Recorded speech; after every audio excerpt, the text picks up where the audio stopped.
qui a été marquant et qui fait partie de l'historique des gènes de Voltalia, c'est la présence dans un territoire français, qui est la Guyane française, et dans le nord du Brésil, dans l'Amazonie.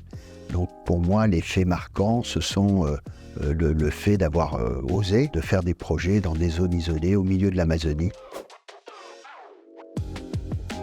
L'entrepreneuriat, ça c'est une marque de l'entreprise qui est partie d'une feuille blanche, de zéro en 2005, et qui a démontré qu'on pouvait, même dans des zones difficiles comme l'Amazonie, développer des projets. Et je pense que chaque Voltalien est amené à être un entrepreneur parce que nous sommes la fédération de plusieurs centaines de projets qui ont été construits et qui vont être construits.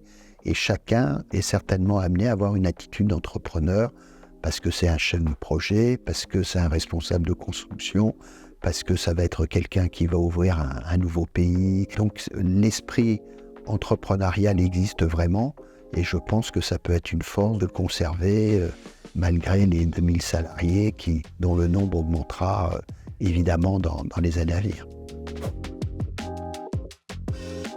C'est l'Amazonie. J'ai commencé l'activité dans cette zone pas par hasard, c'est une zone qui m'intéressait. Et donc, c'est une zone dans laquelle il y a encore des peuples indigènes. J'ai eu la chance de rencontrer sur ces routes un chef connu des Indiens du Brésil qui s'appelle Raoni. Et c'est un symbole entre des villages perdus au milieu de la forêt.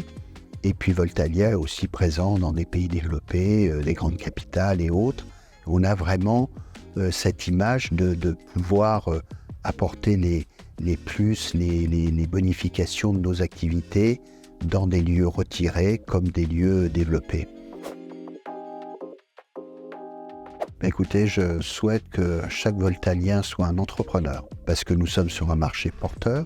L'entreprise y a sa place avec la nécessité d'adaptation fréquente à de nouvelles technologies, à des évolutions et puis à l'adhésion dans un plus grand nombre de pays.